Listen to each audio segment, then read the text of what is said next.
Welcome to MazanderCast, a Persian podcast about myth, magic, and mastochian.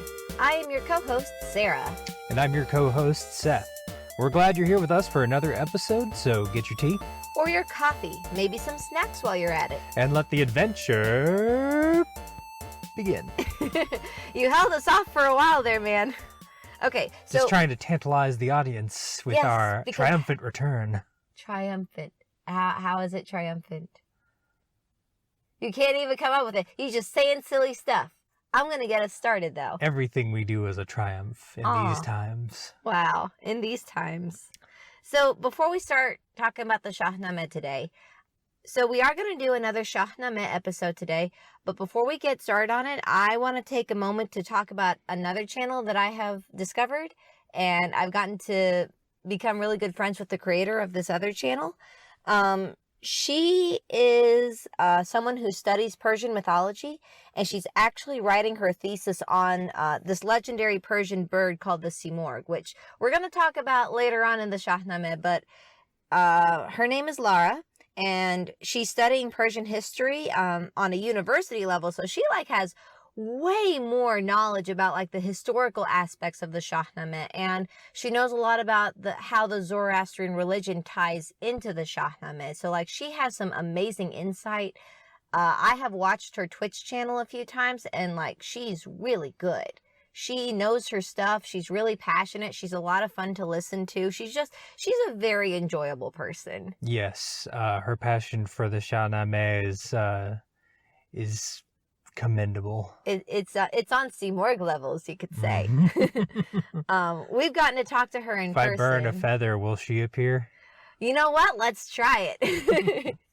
But I think that in the future, we're actually going to see if we can't have her on our show, because I think that she could give us a lot of good insights to the Shahnameh that, I don't know. I've grown up with the stories, but I have not studied them on a university level or a history level. Right, we could get some academic insight about some of these more difficult to track down ideas from... Yeah. And she also knows a lot about Persian symbolism that they use in poetry and whatnot. I have grown up hearing people being referred to, being like a cypress or having a moon-like face. Right, we and talked never about knowing, that. Yeah, and I never knew where that came from. I just kind of assumed, that's just part of the Persian poetry. But she gave insight to it that I was like, oh, that's what it means. After all these years, now I'm learning about it. But to wrap it up, if you want to see her channel, you can follow her on Twitter at Plumas de Simorgh, which is spelled Plumasdesimurgh.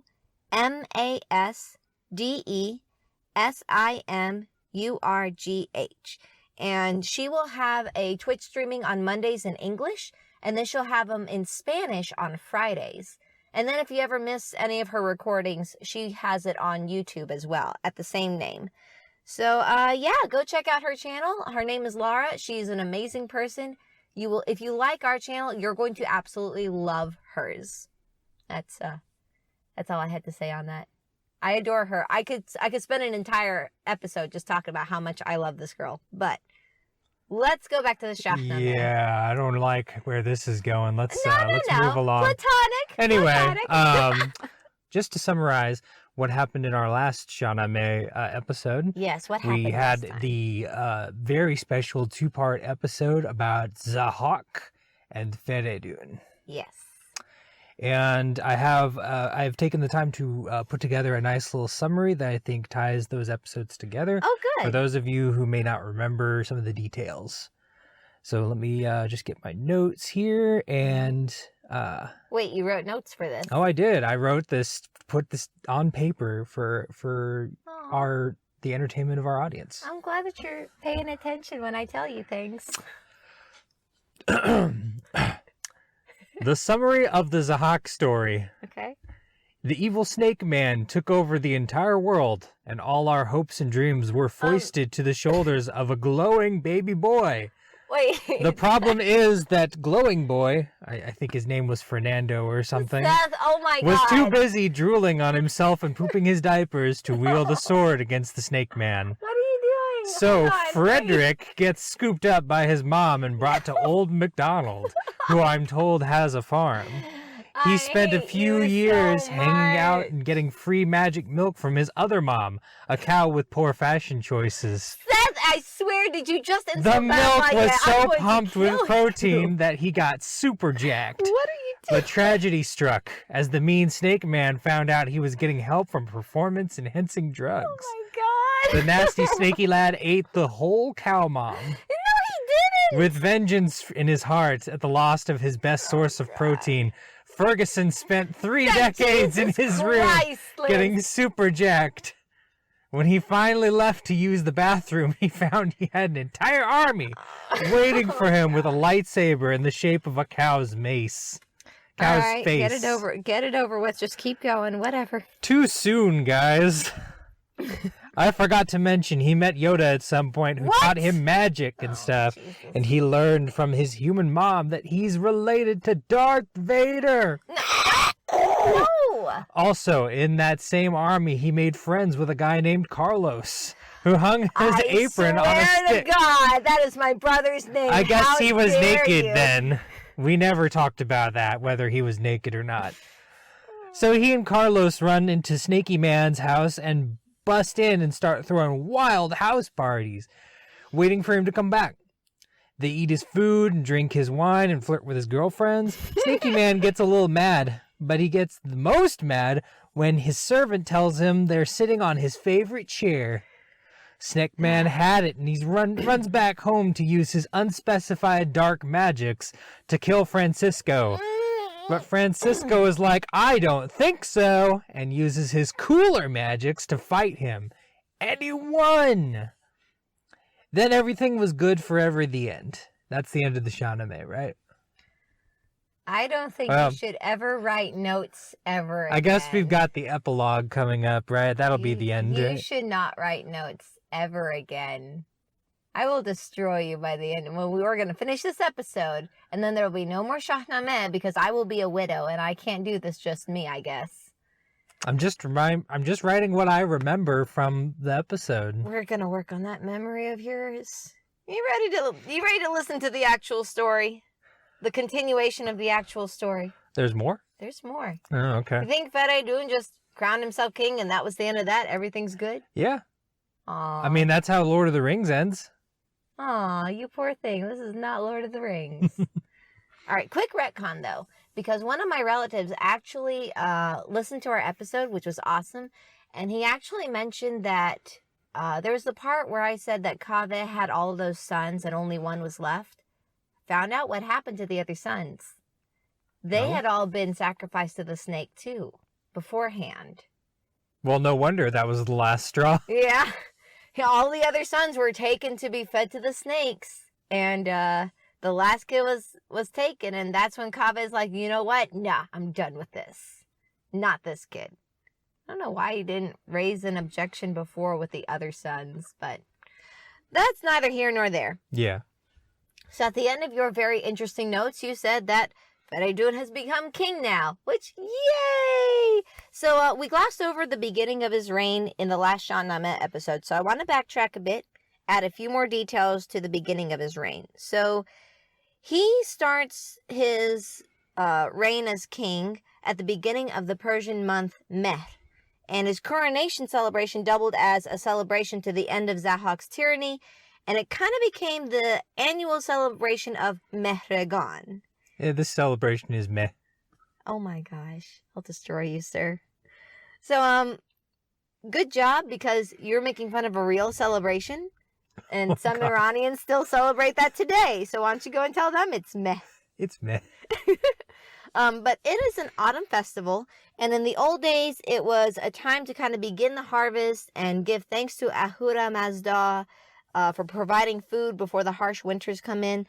And I found out that they even set up a table and put items on it, kind of like what we do for Nowruz, but obviously it has to be different items. Mm-hmm. And my mom and we've never celebrated it in my immediate family, but again, there's still those who celebrate it, particularly the Zoroastrians, because it is a Zoroastrian holiday. And Met is essentially the deity Mitra, with which anyone who has studied Zoroastrianism knows there's like smaller deities besides just Ahura Mazda. Mitra is an interesting part of Zoroastrianism that we need to get into at some point. Yes. Mitra has an interesting history of leaping to other cultures. And I think that this would be a good one that we can ask Lara about whenever we have her as a guest on the show. Mm-hmm. Lara, if you're listening, take note. We're going to ask you about this. But none of this is mentioned in the Shahnameh. All they say is there's a celebration for Fereydun being crowned king. It's the end of Zahak's reign. And so they are celebrating like crazy because it's the end of tyranny of 1,000 years. So they're drinking this red wine and setting up bonfires. And getting buck wild. Getting buck wild. They also did this. They threw saffron and ambergris into the fire in celebration. Gross. Yeah, if that's not a blatant show of wealth, I don't know what is. Just real quick tangent here. Ambergris is a substance typically found in the digestive tract of whales. Yep. You may typically hear it referred to as whale vomit, and that's pretty close to truth. But it's like really valued and expensive. It's used for like a lot of perfumes, and it's super illegal to harvest. In the modern day. In the modern day. And I'd like to go on a tangent about saffron. Because, excuse you, you threw saffron into the fire. Saffron is one of the most expensive spices in the world. It is more valuable than gold. So when you're throwing saffron into the fire, you're basically burning something more precious than gold. And like, I got upset personally because I, cook with a lot of saffron. I know how valuable it is. That's a lot of mahi. That's a lot of mahi, and just my polo is not going to taste right if I don't have saffron in it. And there's just so many things that need saffron in Iranian foods for it to taste right. And just, I didn't have a problem with Fereydun until this scene. And I was like, okay, now I have a problem with you. Too ostentatious. He could have given that to somebody for a good feast. Right? I guess that's what happens when when you do nothing but drink wine for a week straight. You don't think straight. You're like, well, is that saffron? Throw it in the fire. We don't need it. We have plenty.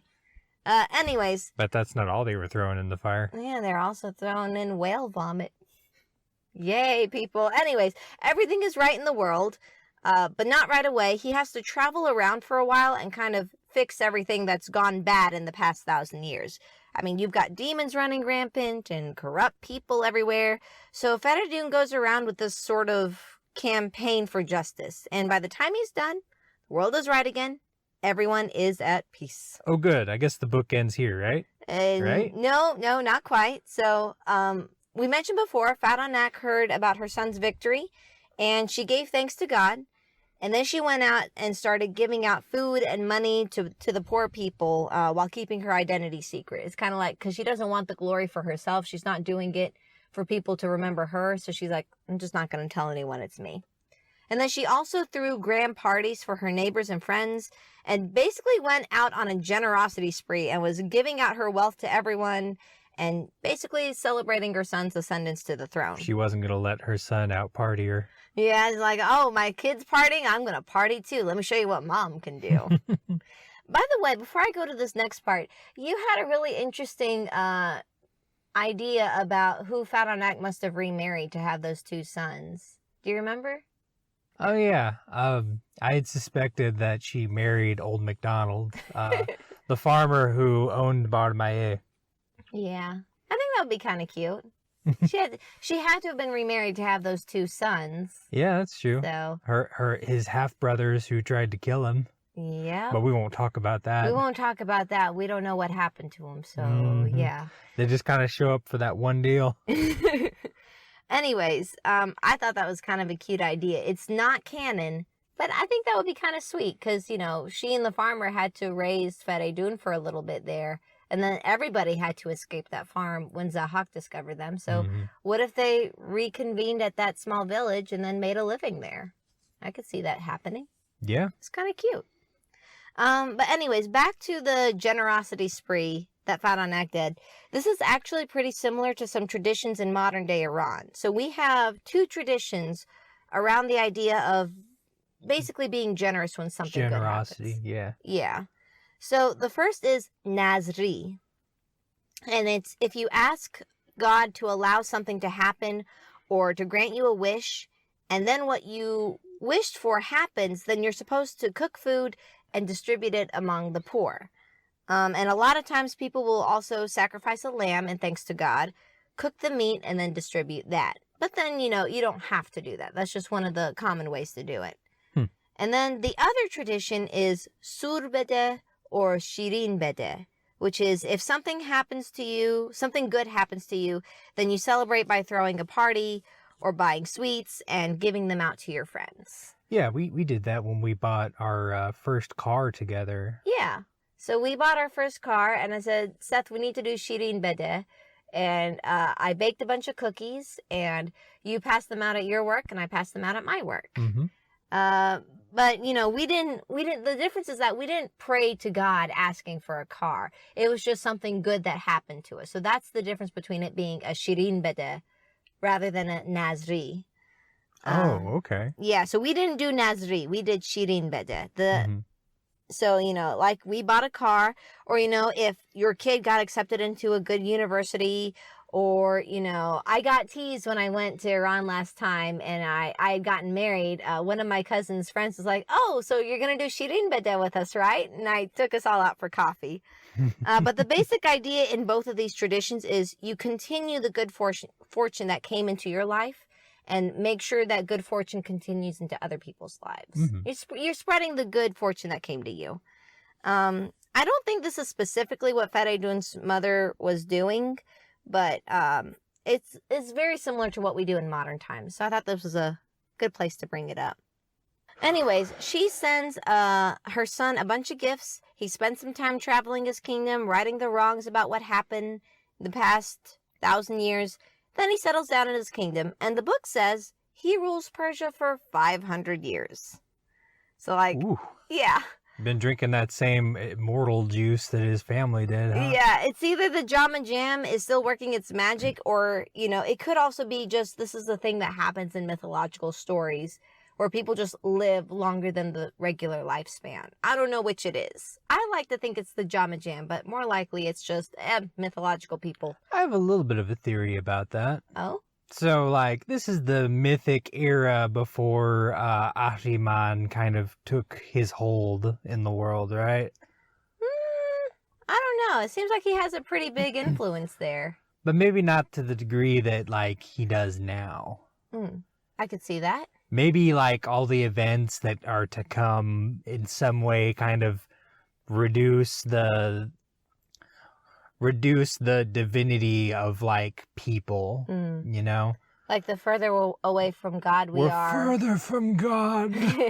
the lower our lifespan is. Yeah, something like that. That More could be possible. darkness in the world kind of reducing our lifespans. That's an interesting theory. Mm. But yeah, whatever it is that it might be, Fereydun does indeed rule for 500 years. Now, 50 years into his rule as king, Fereydun has 3 sons. The first 2 were born from Shahnameh, and the last one was from Arnavaz. And dude, these kids are great. I mean, physically, they're pretty intense because the book says that as youngsters, they can hold their own against an elephant. Do they glow? No, they do not glow. Fereydun is still the only one who's glowing. Ah. But yeah, apparently these little toddlers or young munchkins are wrestling or something with elephants, and they can hold their own ground against an elephant. Which, Who puts a bunch of kids in a pen with an elephant anyway? How did they find this out? Listen, man, I don't know. I wasn't there. They just let their kids run around in, the king's, what do you call it, menagerie? I was like, oh no, the toddlers are in the elephant pen again. Uh-oh, wow. I dropped my son in the shark tank again. Jeez, and also, this is some kind of Rostam strength right there. I know we haven't talked about him yet, but kids are not supposed to be that strong. Who puts the Gladiator? Fereydun. I'm gonna Is that stop copyrighted? you.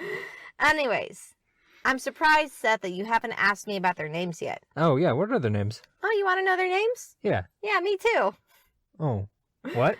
So Fereydun hasn't given them any names, and apparently Shahnameh and Arnavaz are on board with it too. Fereydun apparently says he doesn't want to give them names until they show their true character. And then he wants to name them based off of that. What the heck? So, who knows? Does he just call all of them boy? Boy! Which one, Dad? No, not you, boy. Other boy. I don't know how he calls them all to dinner. Boys. Boys! But Fereydun decides his boys are getting close to the age where they need to get married. So he calls one of the noble counselors named Jandal, and he tells him to search all of Persia and the neighboring countries for the perfect brides for his son. And he wants them all to be born of the same mother and father. No idea why that's important. He also wants them to be princesses. So Jandal promises to do this, and he sets off on his quest. And my mom and I actually kind of just want to cut in here real quick. We don't know if the name is Jandal or Jandal. We couldn't figure out from the original translation. So it could be one or the other. If you know the proper pronunciation, please reach out and let us know. But for the sake of this podcast, I'm going to keep saying Jandal. So Jandal searches everywhere, and he eventually finds his way to the kingdom of Yemen. And here, the king of Yemen is named Sarv. Sarv. Yeah. And guess what Sarv has?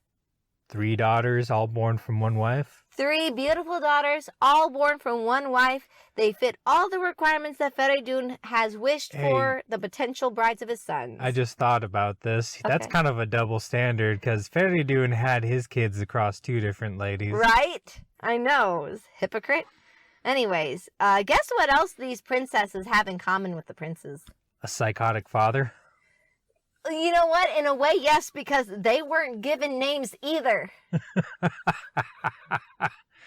of these kids have names. They are like teenagers at this point, and they don't have names.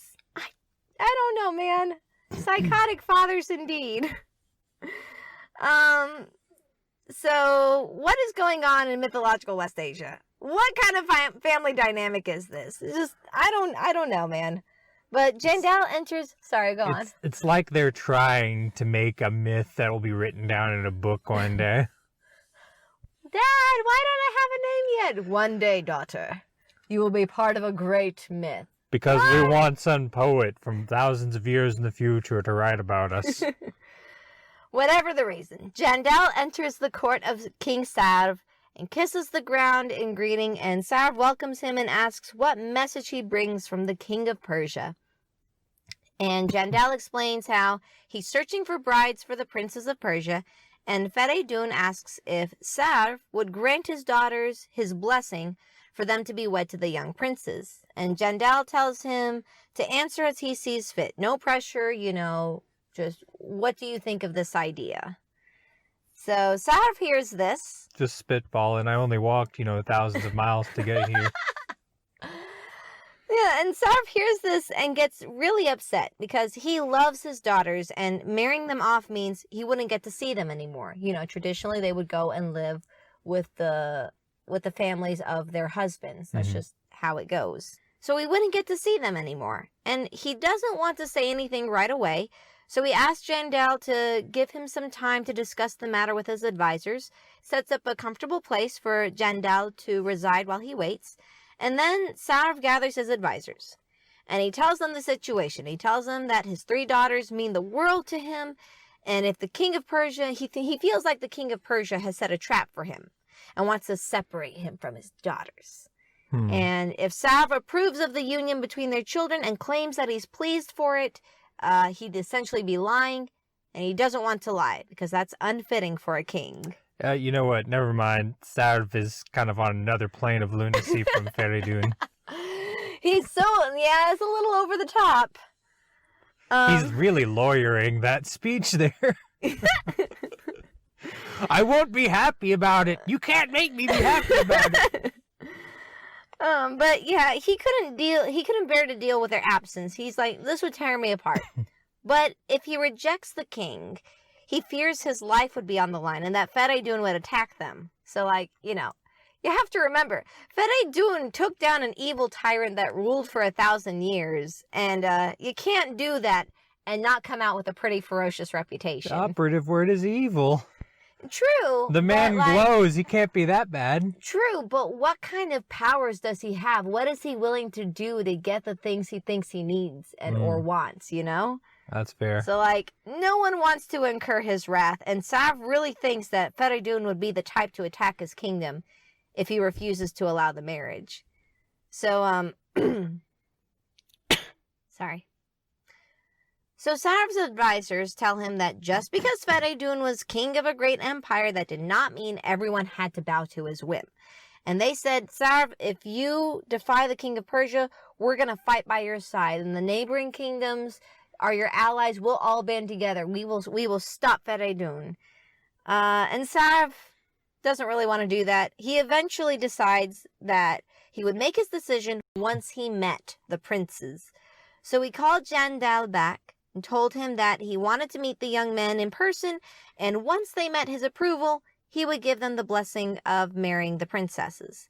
So Jandal returns to Fereydun and tells him the news. And Fereydun's cool with it. He thinks that's a good idea. So the other thing, though, is that he knows Sav is a really smart and cunning king, and he's not going to part with his beloved daughters easily. So he's going to try and test his sons, see what kind of men they are. So Fereydun gathers his sons, tells them that the king of Yemen is a great and wise warrior with 3 beautiful daughters, and that they were going to go and meet the king to seek his approval to wed the princesses. I remember when my father had the talk with me about marrying the princesses. Yep, no saying it, just, all right, sons, 1, 2, and 3. You 3 gonna go and marry these princesses. But Dad, no buts. No buts. But yeah, he tells them they need to go and seek the approval of King Sav, and he reminds the princes that they have been raised to be intelligent and eloquent. They're going to be respectful, and they're going to act honorably and answer all of King Sav's questions honestly and dutifully, because they were representing the kingdom of Persia and the house of Fereydun. So let me just step in here and say, this is a very Persian parent attitude. Oh my gosh, don't be disrespectful or rude. That reflects badly on your family. Sit up straight. Be nice. I raised you to be smart. Now act like it. Put your phone away.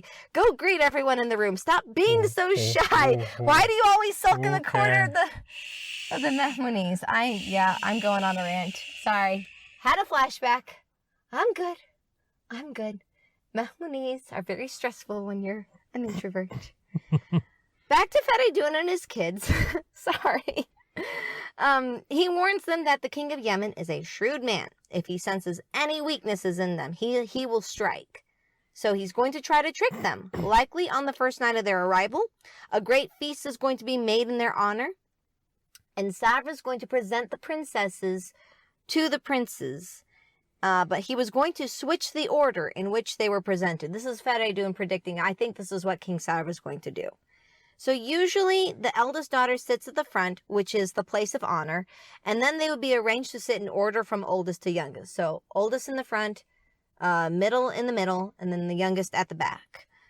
However, Fereydun suspects that Sav is going to place the youngest daughter at the front, his second daughter in the middle, and the eldest in the back, and then he's going to ask the princes to declare which daughter was the oldest and which was the youngest. And they had to answer correctly. Tell him that the youngest sat in the place of honor, the middle daughter sat in her correct place, and the eldest daughter sat at the back.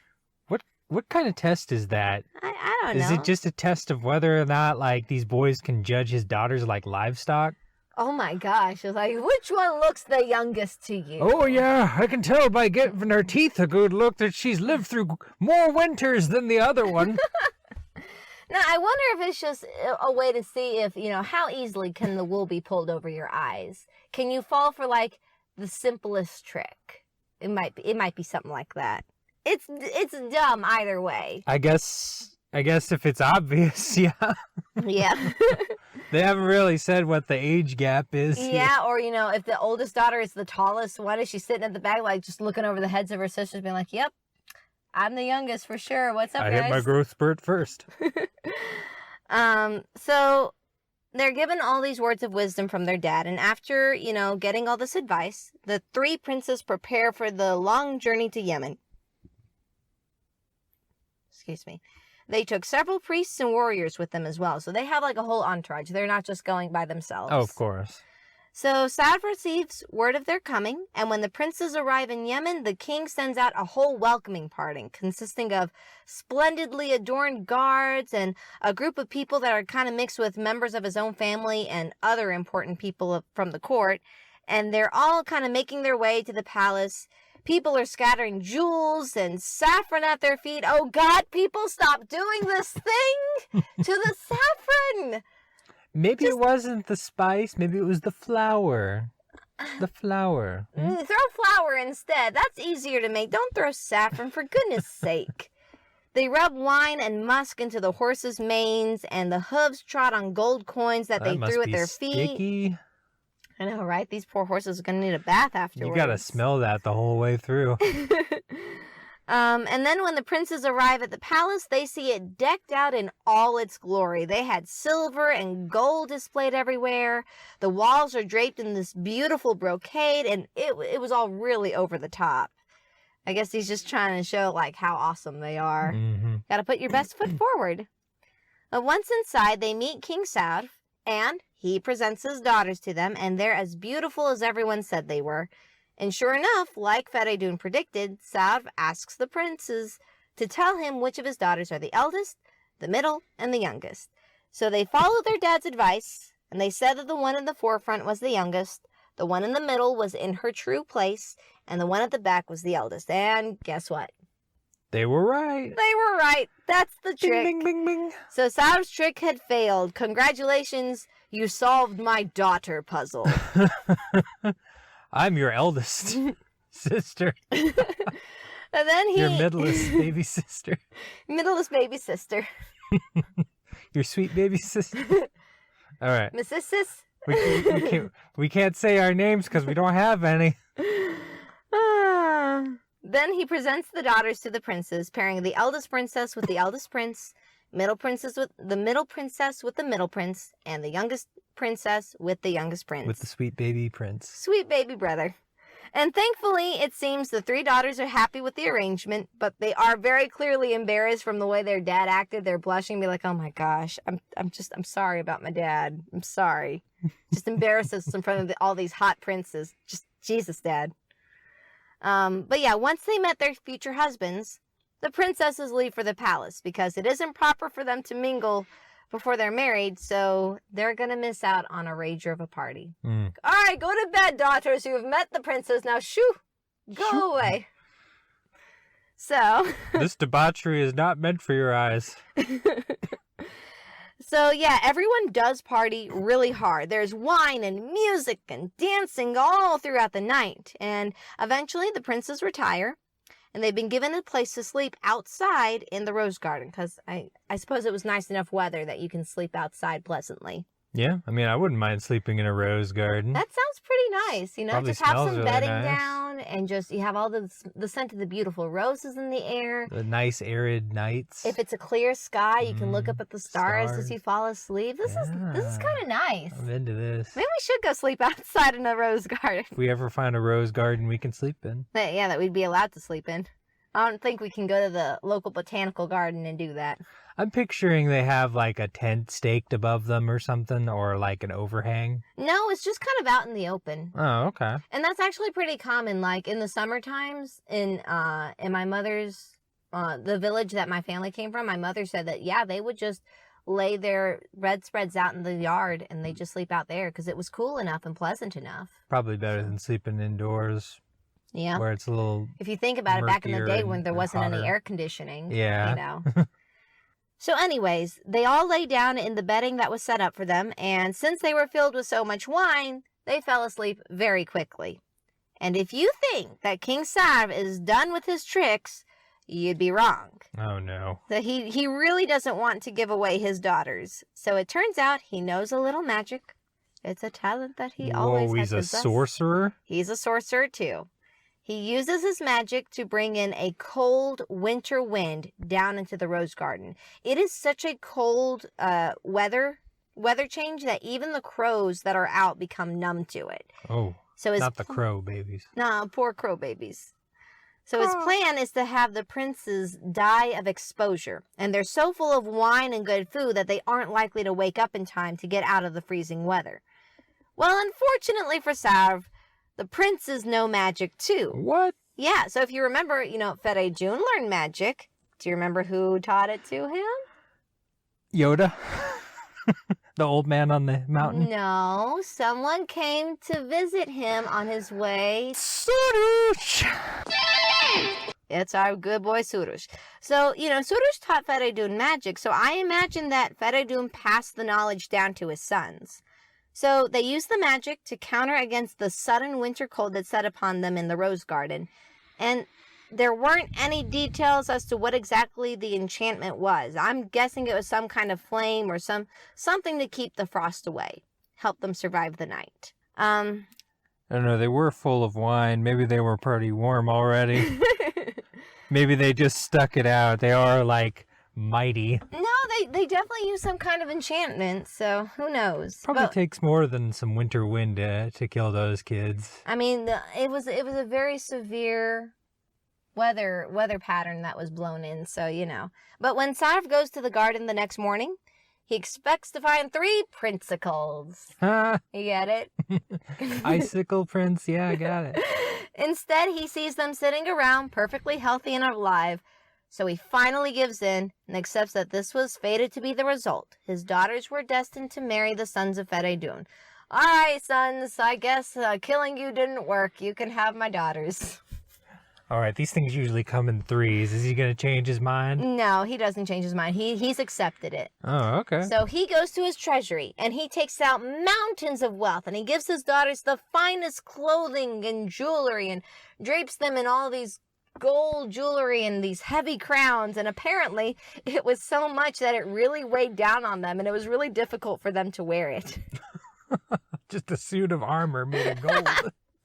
And he then presents the princesses to the princes of Persia and gives them his blessing to be married. So yay, a triple wedding of all these no-named youngsters.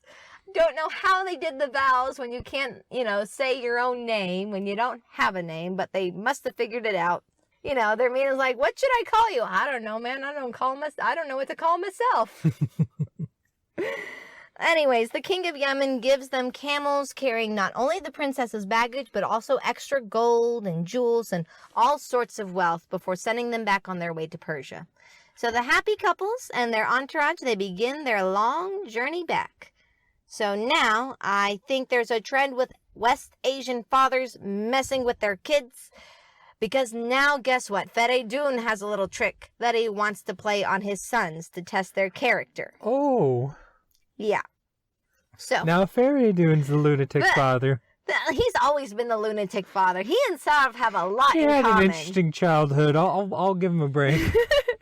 Yeah, we don't know Sarv's childhood, but Fereydun has had a very weird childhood. I just thought something in that bad Maya milk. I just thought about it. Okay.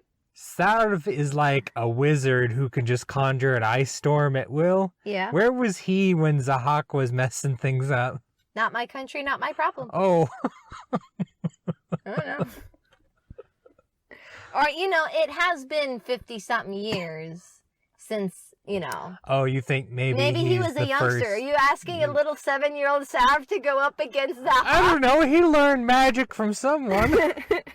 He did, but, he might not have been ready to take anybody down. So, cut him some slack, man. Let's get back to Fereydun's little test. So he leaves the palace, and he finds the path that his sons are now traveling on with their new brides, and he decides to use his knowledge of magic to turn into a giant dragon. Ooh. Oh, this is like the snaky dragon, too, Yes, right? The snaky dragon, the one with no wings, just a giant snake that can breathe fire. Ejdeha. So he turns into a giant Ejdeha, and he blocks the way and roars at them and breathes fire, and he's being as threatening as possible. So Seth, if you are driving down the road and your sweet precious wife is in the passenger seat with you, and suddenly a giant dragon crashes down in front of us and is blocking our path in the road, what do you do? Full speed. Full speed? At the dragon? I'm not gonna get away from a dragon, so You'll we're get gonna... us killed! I'll get us killed if I try to run. Okay. No, I would try to get as far away from it as possible. I was about to say, that would be my response. It's like, oh, U-turn. Ah, reverse. Phew. All right, so let's find out what the sons do. The first son said, "Oh, no, forget this," and he took off running. So he kind of, he knew that he was no match for the dragon. Best thing to do was to safely get out of the way. Just get out of there as quickly as possible. There's no need to pick a fight that you were definitely going to lose. Weak. The second son is a little more spunky, and he decides to stand his ground to the dragon. He notches an arrow in his bow, he pulls the string back, he aims it at the dragon, shouting, "If we need to fight, then I'll do it. You don't scare me." Which, can we all just agree, that's the Gryffindor. This is my kind of lad. I think I like this kid. He's not going to attack, but he's going to stand his ground. He's rolling intimidation. Let's hope he wins. Now, here's the roll for intimidation. The third son goes up to the dragon and yells, "Hey, you know who our dad is? Fereydun. You know who he's killed? An evil dragon king? Do you want to see what we learned from our dad, or do you want to step out of the way?" Ooh. That's a intimidation advantage there. Yeah, right? And with that, Fereydun has seen the responses from all his sons, and he decides to disappear from their view. He reverts back to a human form, and he goes back to his army. So the entourage then proceeds down the path, and they eventually come across their father, who had come out to greet them with his own accompaniment of guards and drums and elephants, and he was even wielding his ox-headed mace. Look, sons, I brought you some elephants to fight. No, I guess he wanted to make a good impression on his daughters-in-law. It's like, hi, girls, it's me. Yeah, I'm as amazing as you've heard. I did smack an evil king over the head with this mace. Can you see me glowing?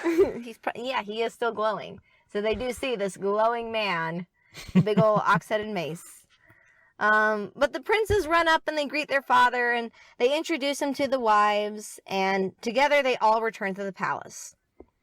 And once they arrive there, Fereydun turns to them and tells them that he was the dragon on the road. Congratulations, you solved my dragon Top puzzle. 10 anime betrayals. He explains that he wanted to see how his sons would react to the dragon. So, now that we've heard these kinds of tales before, 3 siblings are given some kind of challenge, and one of them gets it right, and the other 2 get it wrong. You've heard that, right? It's like an old trope in fairy tales. So, who do you think had the smartest response to the dragon? I'm just gonna go with my boy, the second, I guess the middleest brother, the one who held his ground and stood on his own. Yeah, I am still with the first son. Like, I don't know if dragons can't communicate. I would say that the third son did a good job of step off, but I would be with the first son and be like, get out, everybody out, move, we'll find another route, it's okay. No, the first one was definitely the more reasonable response. But the response I like the most is the second. I hear you. So guess what, Seth? It's time to name the kids. Uh-oh. Yep. So Fereydun turns to his first son and says, "In the face of danger, you sought safety, and you didn't hesitate to get to a place of refuge. A man who runs into danger recklessly is a fool, and not someone you would call brave. So because of your actions, I will name you Salm." And let me make sure I got it. Yeah. I will name you Salm. And this name comes from a Persian word, salamat, which basically means safety or peace. It's a word you're meant to miss here. Oh my god. Yeah, I'm gonna sing a psalm. Yeah, you're gonna sing a song? Yeah, it's a psalm. No, his name is Salm. Salm. Yes. Fereydun then turns to his middle son and says, "You, son, you stood your ground to adversity. You chose not to rush in, but to hold firm in defense of the people you traveled with. You have the bravery of a lion. I will give you the name Tur." Tur. And Tur means brave. And now for the last son.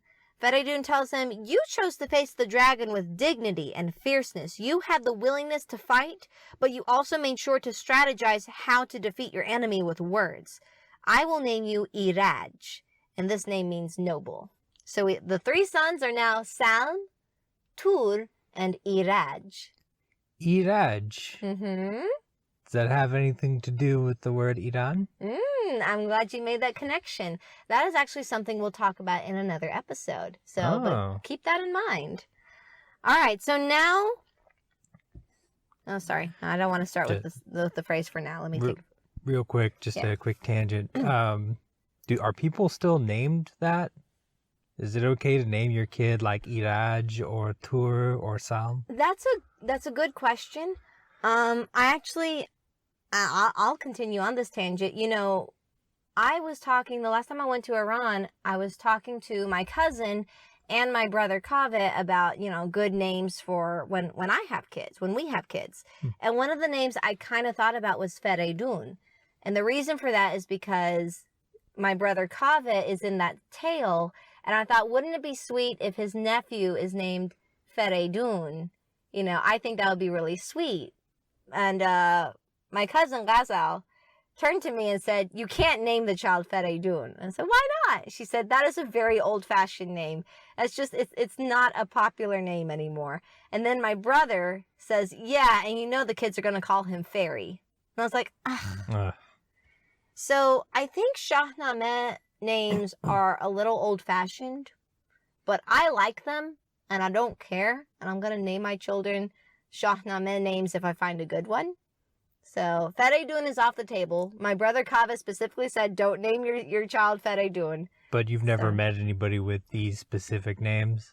There are some names in later episodes that I have friends who were named that. But nobody named Tur or No Salm. one named Tur or Salm or Iraj. I've never met anyone with those names. Okay. And there might be a reason for that if we keep on listening later on. I see. Understood. Before we move on, I wanted to put in that it's kind of interesting. Fereydun didn't tell his sons one of them faced the dragon in a better strategy than the others. Like, despite them all reacting differently, all of them responded well to the danger, and he praised them all for their reasoning. And even if they all did something different, he was like, all of them had good ideas. So I found that to be really neat, because again, that kind of breaks that old fantasy trope of two of them made a wrong choice and one of them made a right choice. Mm-hmm. All of them made different choices, but there was nothing wrong with any of their choices. I find it interesting that the first one sought safety, mm-hmm. and the second one stood his ground. He said the first one was brave for seeking safety, and mm-hmm. the second one is literally named brave for doing the exact opposite. In any other story, you would call the first son a coward for running away. Mm-hmm. You call the second son foolish for standing his ground. You call the third one wise for using his wits. Yeah, but Fereydun's like, nah, there's a giant dragon in front of you, and everyone's got their different responses. Everyone's and there's got their own ashamed strengths, yeah. Exactly. So I kind of like that. But now that the princes have been named, the princesses get to be named too. Salm's wife is going to be named Arezu, which means desire. Ooh. Seth, I like that name. We should put that on the baby list name. Arezu. Tur's wife is named Mahe Azadehu. I know that's a long name, but that name basically means a free-spirited moon. Ooh, that's cool. And Iraj's wife is named Sahi, which means tall and slender. Like a cypress tree. Like a cypress tree. So yay, now everyone has names, finally. Lucky Fereydun is just giving out names to everybody, so. Yeah, I didn't know you could name someone else's kids. Right, well, I mean, you know what, Sav sent these girls out into the world without giving them names. Someone has to name them. But... Sav had his chance. Some psychopath needs to give these children names. So the last thing that Fereydun does is that he looks at the astrological tables to read his son's horoscopes. This is a pretty big thing that people do. So you gotta remember, Persians are very superstitious. They hold a lot of stock in these things. We need to talk about that sometime. That would be a good That'd episode. be a good episode, Persian horoscopes. Yeah. So, Fereydun looks at the horoscopes of his sons, and guess what? The stars are predicting ill fortunes. Dum, dum, dum. For all three brothers, Fereydun reads the stars, and all of them tell him that blood and warfare are in their futures. Ooh. And That's a mood killer. And that's where we'll end it today. We'll continue part 2 in the next episode, where we will find out exactly what happens to Fereydun's sons and what their futures hold in store for them. Any predictions, Seth? Whew. I imagine what we just learned about each of them is going to come into play. Mm-hmm. I guess maybe this happens after Fereydun dies, maybe? Mm-hmm. Okay. And this is about them, and that would make them like 450 years old, though, by the time Fereydun dies. Mm-hmm. Hmm. But remember that everyone's living a long time. That's true, yeah. Any other predictions? Oof. I have no predictions. I'm just going to guess that it's a larger scale version of this story we just heard. We're going to hear about some fighting, some running, and some nobility. Mm-hmm. And it's going to be a tale of intrigue and combat. And maybe the kids will cast some spells on each other. I don't know. Oh, you think they're going to fight with each other? Yeah, I think they're going to fight with each other over who gets to rule. All right. Well, we will find out in the next episode. Want to keep up with us? You can follow us on Twitter at MazanderCast. That's MazanderCast. We will announce the next episode through our Twitter, so spread the word. And we will keep you posted with any kind of interesting content we come out with. And we'd love to hear your thoughts and questions on current and future episodes. If there's any topics you'd like us to cover or stories you want to share with us, then email us at MazanderCast@gmail.com, same spelling as our Twitter. Special thanks to Dr. Lynn for our cover art. Check out more of her work at LorraineLynn.com. That's LorraineLIN.com. We thank you so much for joining us on this podcast. We hope you'll stick around for more in the future. As always, we hope you'll have good thoughts Good words. and good deeds. Khodafez!